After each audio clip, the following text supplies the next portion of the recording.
Le président Laurent Gbagbo s'est dit favorable à l'augmentation des frais d'inscription, étant donné que l'université a besoin de ressources financières complémentaires pour faire face aux besoins qui se sont accrus.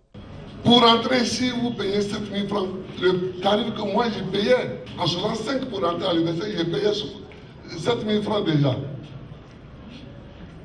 Ça fait combien d'années? 45 ans après, vous payez les mêmes prix. Vous ne voyez pas qu'il y a quelque chose qui ne marche pas. Il y a quelque chose qui ne marche pas là. Voilà.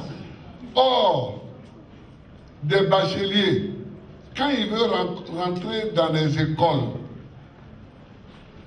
dites grandes, en ville, ils payent 100 000 francs, ils payent 200 000 francs.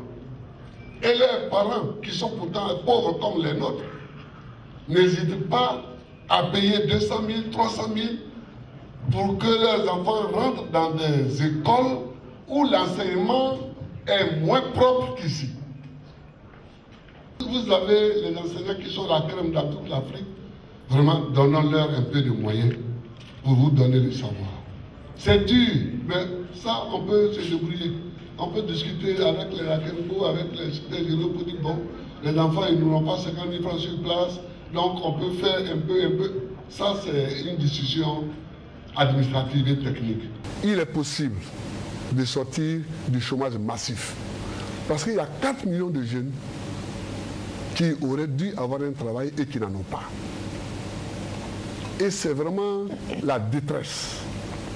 Dans beaucoup de familles, dans beaucoup d'endroits, dans beaucoup de quartiers, il y a vraiment une détresse.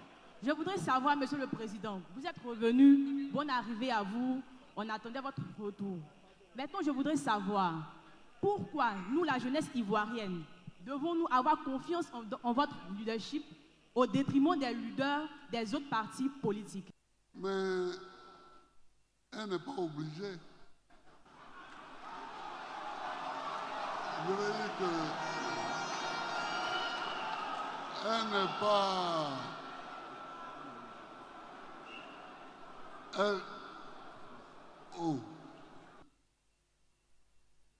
La plupart, enfin il y a au moins trois qui ont été au pouvoir, qui ont été mis au pouvoir par vos votes. Nous sommes au moins 3.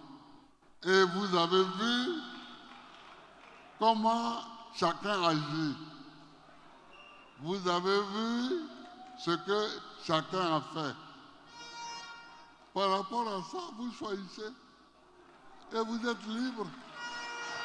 Et vous êtes libre. Voilà.